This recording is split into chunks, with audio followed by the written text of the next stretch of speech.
नमस्कार दोस्तों, मैं पुनीत चतुर्वेदी स्वागत करता हूं आप सभी का हमारे इस ऑफिशियल प्लेटफॉर्म पर।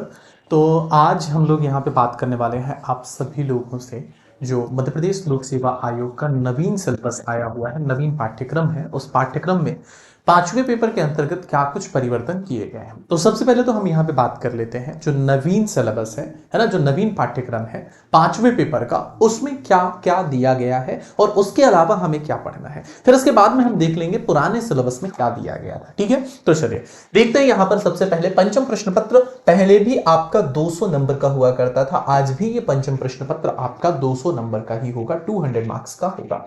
आगे अगर मैं यहां पे आपसे बात करूं तो इस प्रश्न पत्र में जो आपका नंबर की अगर हमने बात करी तो 200 मार्क्स का पहले भी था, आज भी है। यहां पे दो नए टॉपिक्स आपके जोड़ दिए गए, दो नए टॉपिक आपके ऐड कर दिए गए हैं। एक टॉपिक है यहां रस का और दूसरा टॉपिक है छंद का। ये दो नए नए टॉपिक यहां पे आपके ऐड कर दिए गए हैं। 5 नंबर का रस और 5 नंबर का छंद, ये दो टॉपिक आ गए हैं। पहले अगर आप यहां पर देखेंगे तो जो पुराना सिलेबस था, पुराने जो पाठ्यक्रम में आप देखेंगे अलंकार दिया हुआ था और अलंकार को अब यहां से बाहर कर दिया गया है। बात करें सर इनसे किस प्रकार के प्रश्न बन सकते हैं, तो इनके बनने वाले प्रश्नों की अगर मैं बात करूं तो यहां से रस के प्रश्न जो बनेंगे या छंद के, दोनों को एक प्रकार से कैसे बनेंगे, दोनों की परिभाषा सबसे पहले पूछ सकता है। फिर दूसरा पूछेगा रस के अंग कितने हैं, रस के भेद या प्रकार कितने हैं। इसी प्रकार से छंद में पूछेगा छंद के अंग या अवयव कितने हैं और छंद के भेद या प्रकार। फिर इसके बाद में पूछेगा कि जो श्रृंगार रस है इसके बारे में बताइए, या फिर पूछ लेगा कि जो आपके छंद हैं, जैसे दोहा छंद कौन सा है, चौपाई छंद कौन सा होता है, सोरठा छंद कौन सा होता है, तो आप बताओगे 13-11 मात्राओं पर यति होती है या 16-16 मात्राओं पर यति होती है, या कि फिर वो एक पूरी की पूरी पंक्ति दे देगा और पूछेगा बताइए इनमें से कौन सा छंद होगा, है ना, इस पंक्ति में कौन सा छंद है। ठीक है, इस प्रकार के प्रश्न यहाँ पर आपसे पूछे जा सकते हैं। अब देखिए एक नया परिवर्तन यहाँ पर क्या किया गया है, हिंदी से अंग्रेजी आपका 15 नंबर का पूछा जा रहा है और अंग्रेजी से हिंदी 15 नंबर का। पहले ये वाला पोर्शन आपका हिंदी से अंग्रेजी वाला 20 नंबर का था, मतलब टोटल मिलाकर ये 35 का हुआ करता था, लेकिन अब ये टोटल मिलाकर केवल कितने का है, 30 नंबर का है। ठीक है, कितने का है, 30 नंबर का। एक चीज और है, हिंदी से अंग्रेजी और अंग्रेजी से हिंदी जो प्रशासनिक पारिभाषिक शब्दावली है ये पहले भी आती थी, अभी भी आती है। हालांकि अभी का जो आपका पेपर हुआ है, अभी की जो मुख्य परीक्षा आपकी हुई है,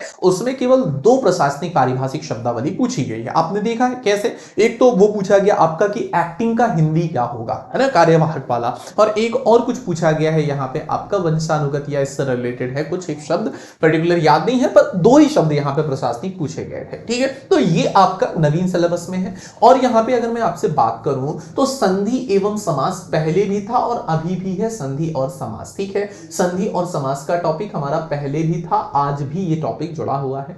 मुहावरे एवं कहावतें ये टॉपिक हमारा पहले भी था और अभी भी ये टॉपिक हमारा यहां पर सिलेबस में ऐड है। ठीक है, आगे बात करूं मैं यहां पे आप लोगों से, विराम चिन्ह का टॉपिक है, शब्द शक्ति है, जैसे अभिधा शब्द शक्ति, लक्षणा शब्द शक्ति, व्यंजना शब्द शक्ति, ये शब्द शक्ति है। विलोम शब्द कितने प्रकार के होते हैं, सॉरी, विलोम शब्द से संबंधित सीधा प्रश्न कि इसका विलोम क्या होगा, इसका विलोम क्या होगा, ये विलोम शब्द की परिभाषा बताइए। ठीक है ना, कि अगर पूछ लेगा आपसे कि धरती का विलोम क्या होगा, है ना, पूत का विलोम क्या होगा, इस प्रकार से अनेक शब्दों के लिए एक शब्द। तत्सम एवं तद्भव शब्द पहले भी आता था, पर्यायवाची शब्द पहले भी था, आज भी है।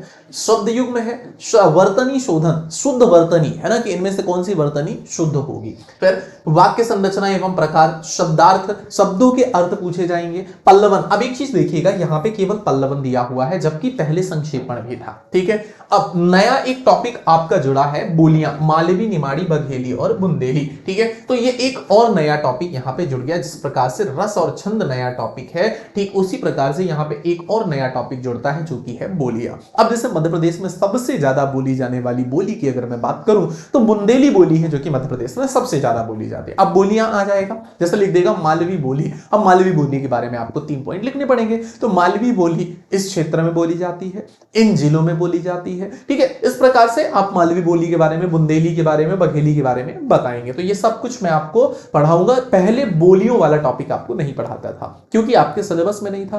पहले आपको मैं रस और छंद नहीं पढ़ाता था, उसकी जगह पर अलंकार पढ़ाता था, तो वो अब वहां पे पढ़ा दूंगा आपको। ठीक है, बहुत ज्यादा विशेष आपका ऐसा नहीं कि बहुत ज्यादा परिवर्तित हो गया है पांचवें पेपर में, बस 3 टॉपिक नए जुड़ गए हैं, अलंकार हट गया है और संक्षेपण हट गया है, ये भी ध्यान रखिएगा, ठीक है। अपठित गद्यांश की अगर मैं बात करूं तो अपठित गद्यांश पहले भी था और अभी भी है, तो ये है हमारा नवीन सिलेबस। इसके अलावा यहां पर मैं आपको और क्या पढ़ाता हूं वो भी बता देता हूं, ठीक है। तो और भी चीजें मैं यहां पे हमेशा पढ़ाता हूं, चाहे वो कोई भी नवीन सिलेबस हो या पुराना वाला हो, है ना। वर्णमाला की बात करते हैं, वर्णमाला हमेशा मैं आपको पढ़ाता हूं, मुहावरे लोकोक्ति, है ना। शब्द भेद मैं आपको हमेशा पढ़ाता हूं, पूरा शब्द भेद यहां कंप्लीट करता हूं। मुहावरे लोकोक्ति हो गया, पर्यायवाची शब्द, तो ये शब्द भेद के अंदर ही पूरा का पूरा आ जाता है आपका। अनेकार्थी शब्द हो गए, ठीक है, तो ये सब शब्द भेद में ही है। वाक्य, वाक्य शुद्धि हो गया, ये भी आपका इसी के अंतर्गत आता है। साथ ही साथ हिंदी भाषा भी यहीं पर मैं आपको पढ़ाता हूं, तो हिंदी भाषा वाला टॉपिक भी मैं आपको पढ़ा देता हूं, है ना। तो ये टॉपिक भी है अपना हिंदी भाषा और हिंदी साहित्य, हिंदी साहित्य, ये टॉपिक भी पढ़ाता हूं। इसके अलावा साथ ही साथ यहाँ पर जो सम्मेलन हुए हैं हिंदी के, उनके बारे में भी बताता हूं। हिंदी के प्रमुख सम्मेलन, हिंदी के प्रमुख कवि और उनकी रचनाएं, ये सारी चीजें यहाँ पर मैं आप लोगों को पढ़ाता हूं। तो ये हमारा टॉपिक है अभी जो नवीन रहेगा, इतनी चीजें मैं यहाँ पे पढ़ाऊंगा। जैसे अगर हम बात करते हैं कुछ प्रमुख कवि और उनकी क्या हो जाएंगी, रचनाएं हो जाएंगी, ठीक है। इसके अलावा अगर हम बात करें यहाँ पे कवि और रचनाओं के अलावा, अगला यहां पर आ जाएगा आपका कुछ पत्र पत्रिकाएं भी हम देख लेते हैं। थोड़ी बहुत पत्र पत्रिकाएं भी पढ़ लेंगे, है ना। थोड़ी बहुत पत्र पत्रिकाएं, बहुत ज्यादा तो नहीं पढ़ाऊंगा मैं यहाँ पे, सिलेबस में नहीं है, पर फिर भी थोड़ी बहुत पत्र पत्रिकाएं जरूर पढ़ा दूंगा। ये है हमारा पूरा जो हम हिंदी में पढ़ने वाले हैं। अब देखिए एक बार हम पुराना सिलेबस देख लेते हैं। हमारा जो पुराना सिलेबस है वो पुराने सिलेबस में क्या कुछ चीजें दी हुई थी, तो पुराने सिलेबस को भी हम एक बार सरसरी निगाह में देख लेते हैं। पुराने सिलेबस में क्या चीजें यहाँ पर मौजूद थी, ठीक है। चलिए एक बार दिखा देता हूं। हालांकि मैंने मोटा मोटा आपको बता दिया है कि क्या हटाना है, क्या जोड़ना है।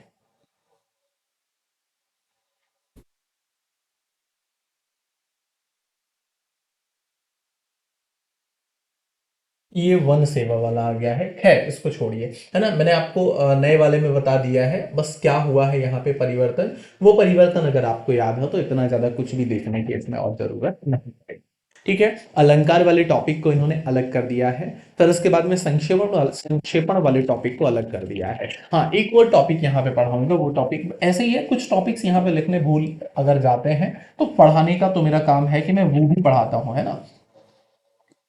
चलिए, जैसे एक टॉपिक है हमारा यहाँ पे आता है जिसका नाम है उपसर्ग और प्रत्यय, ये टॉपिक भी मैं यहाँ पे आपको पढ़ाता हूँ, ठीक है। बाकी टॉपिक्स मैंने आपको लिख दिए, तो इतना सारा सब कुछ होगा आपका। अब एक बात आती है कि सर हम इसको कवर कैसे करेंगे, तो आपको बता दूं, वर्णमाला मैंने आपको पढ़ा दिया है। समास का टॉपिक स्टार्ट ही किया था, फिर क्लास बंद हो गई थी, मैं घर चले गया था, ठीक है। तो क्या करूंगा मैं कि जो चीजें हैं आपकी पढ़ने वाली सारी की सारी चीजें, ये मैं आपको हैंड रिटन यही क्लास में लिखवाते जाऊंगा। आपको अपनी कॉपी रखनी है, कॉपी रख के ही जो मैं लिखाते जाऊंगा वो आपको अपनी नोट बनाना है। फिर इसके बाद में जैसे ही ये आपका सिलेबस कंप्लीट हो जाएगा, लास्ट में 3-4 पेपर मैं आपको दे दूंगा, वो पेपर आपको सॉल्व करना है और फिर आप मेरे पास में अपनी लिखी हुई कॉपी भेज देंगे, तो मैं वो कॉपी आपकी चेक कर दूंगा। फिर इसके अलावा जब भी आपको लगता है कि मैं लिख रहा हूं तो आप लिखिए, या लिख रही हूं तो आप लिखिए और लिख कर मेरे पास में कॉपी भेज देंगे, तो मैं आपको बता दूंगा कि हाँ ये इस प्रकार से यहाँ पे आपका परिवर्तन करने लायक है, ये आपकी शब्द शुद्धि है, ये आपकी वाक्य शुद्धि है, या इस प्रकार से आपकी अशुद्धि है, इसको और अच्छा इस प्रकार से बनाया जा सकता है, ठीक है। तो वो कॉपी लेखन का काम हो जाएगा। इसके अलावा बचती है बात, सर याद करने वाली चीजों को हम कैसे याद करेंगे। तो जैसे हम अगर बात करते हैं पर्यायवाची की बात करें, विलोम की बात करें, एकार्थी अनेकार्थी की बात करते हैं, है ना, तत्सम तद्भव की बात करूं मैं, तो ये कुछ ऐसे टॉपिक हैं, या कवियों की प्रमुख रचनाएं हो गई, ये कुछ ऐसे टॉपिक हैं जिनके उदाहरण आपको रट कर बैठना पड़ेगा, है ना। ये उदाहरण सारे के सारे आपको रटना पड़ेगा। बाकी हटाने और जोड़ने की बात मैंने सिलेबस में पहले कर दी कि अलंकार और संक्षेपण को हटा दिया गया है, वहीं रस को, छंद को और बोली का टॉपिक, ये 3 नए टॉपिक आपके ऐड हुए हैं, और 2 टॉपिक को यहां से क्या कर दिया गया है, साइड कर दिया गया है, हटा दिया गया है, ठीक है। बाकी पूरी व्याकरण उसी प्रकार से आपकी यहां पर है। साथ ही साथ यहां पे नेक्स्ट एड ऑन में जो चीजें मैं पढ़ाता हूँ, हिंदी भाषा, हिंदी साहित्य, इसके अलावा साथ यहाँ पे उपसर्ग प्रत्यय में बता देता हूँ, शब्द भेद पूरा बता दूंगा। ठीक है, तो ये कुछ टॉपिक्स हैं जिनको मैं एक्स्ट्रा ऐड कर देता हूँ। कवियों की रचनाएं हो गई, तो ये सारी चीजें यहाँ पे मैं आपकी ऐड कर दूंगा। कैसे पढ़ेंगे, तो पढ़ने का तरीका मैंने बता दिया कि डेली की मेरी बस क्लास आपको देखना है। अगर एक दिन की भी क्लास छूट गई है तो पहले पुरानी क्लास देखना, फिर नई लाइव क्लास में आप लोग आना। ठीक है, तो पहले पुराना कवर करना है और फिर नई क्लास में आना है। और गारंटी लेता हूं कि मेरी क्लास में अगर आप पढ़ते हो, नोट्स बनाते हो, तो इसके अलावा कहीं भी बाहर जाने की आवश्यकता नहीं है। आपका पूरा टॉपिक मैं यहां से कवर करा दूंगा। ठीक है, अब नोट्स आपने बना लिया है ना, कंटेंट मिल गया है, मटेरियल बन गया है, और जैसे ये धीरे धीरे चीजें होती जाएंगी तो आपके सामने जैसे ही क्वेश्चन आएंगे तो आप उनको फॉर्मेट में लिखना शुरू कर देंगे। आपसे लिखने की शैली यहां पर आ जाएगी। ठीक है, और इसीलिए मैं क्लास में लिखा रहा हूं। मैं चाहूं तो आपको नोट्स पीडीएफ बनवा के दे दूं, टाइप कराऊं, है ना, बंदे से सीधा सीधा किसी से कि भाई टाइपिस्ट आया, उसको बोला चलो भाई टाइप कर दो, टाइप करके दे दो, और मैं आया सुना के चला गया। लेकिन मैं आपको यहाँ पे सहज सरल भाषा में लिखा रहा हूं ताकि आप परीक्षा हॉल में जाएं तो उसी प्रकार से व्यवस्थित तरीके से लिख कर आए जैसे कि यहाँ पे मैं लिख रहा हूं। ठीक है ना, बहुत कठिन क्लिष्ट शब्दों का प्रयोग नहीं करेंगे, आसान जो आपको समझ में आए, है ना, जिससे आप अपनी लेखन शैली में सुधार कर सकें, तो वही मैं यहाँ पे आपको लिखाते जाऊंगा और उसी के आधार पर आप आपकी नोट्स तैयार करेंगे। और नोट्स घूमनी नहीं चाहिए, बस इतना ध्यान रखिएगा, नोट्स बनाइएगा, डेली का डेली कंटेंट आप बनाते जाइए। बाकी कोई और मदद लगती है किसी प्रकार की तो आप जरूर मुझसे बताइएगा, मैं उसमें आपकी पूरी मदद करूंगा। फिलहाल अभी के लिए इस सेशन को मैं यहीं समाप्त करता हूं। मुलाकात होगी हमारी अगली क्लास में, और वो क्लास हम शुरू करेंगे यहाँ पे रस या छंद से, किसी भी से भी स्टार्ट कर देंगे, किसी भी एक टॉपिक से, नए वाले टॉपिक से स्टार्ट कर देंगे। अभी केवल वर्णमाला मैंने आपको कंप्लीट करा है, बाकी कुछ नहीं किया है, मतलब एक चैप्टर कंप्लीट हुआ है, बाकी सब कुछ अभी आपका यहाँ पर बचा हुआ है। तो बाकी चीजें मैं आपको अगले सेशन में कराऊंगा। अगर सेशन पसंद आए तो मिलेगा नेक्स्ट क्लास में। तब तक के लिए धन्यवाद। जय हिंद, जय भारत, थैंक यू।